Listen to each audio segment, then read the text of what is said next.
जगद्गुरू संत तुकाराम महाराजांच्या पालखी प्रस्थान सोहळ्यानिमित्ताने श्री क्षेत्र देहू आज भक्ती, श्रद्धा आणि उत्साहाने अक्षरशः दुमदुमून गेले।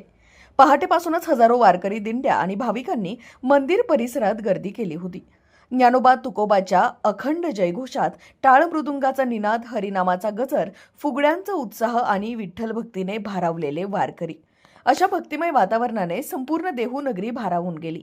फुलांच्या आकर्षक सजावटीने नटलेले संत तुकाराम महाराजांचे मंदिर प्रत्येक भाविकासाठी आकर्षणाचे केंद्र ठरले। यावेळी राज्याच्या उपमुख्यमंत्री सुनेत्रा पवार यांनी पालखी प्रस्थान सोहळ्यास उपस्थिती लावत विठ्ठलाचे दर्शन घेतले।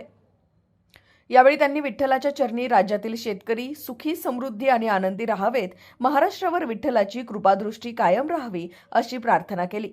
बळीराजा सुखी तर संसार सुखी असे सांगत शेतकऱ्यांचे जीवन समृद्ध राहावे हीच विठ्ठल चरणी प्रार्थना असल्याचंही त्यांनी नमूद केलं।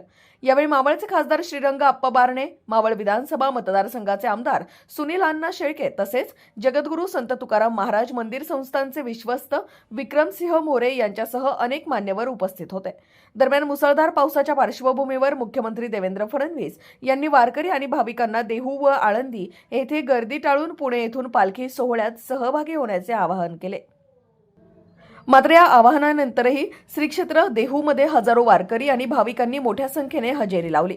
संत तुकाराम महाराजांवरील अढळ श्रद्धा आणि विठ्ठल भक्तीपुढे मुसळधार पावसाचाही अडथळा ठरला नाही।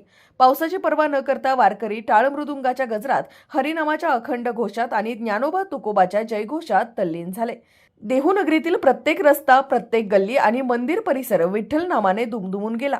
यंदा पावसामुळे दरवर्षीच्या तुलनेत गर्दी काहीशी कमी असल्याचं चित्र असलं तरी उपस्थित प्रत्येक वारकऱ्याच्या चेहऱ्यावर भक्तीचा आनंद आणि विठ्ठल भेटीची ओढ स्पष्टपणे दिसून येत होती।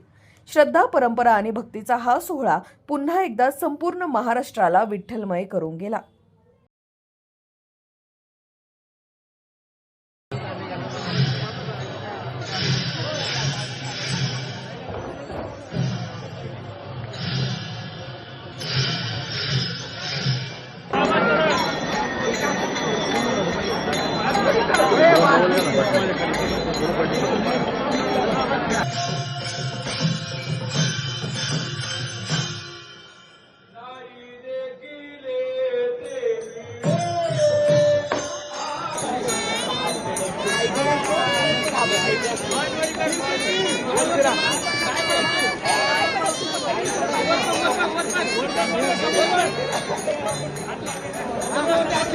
Para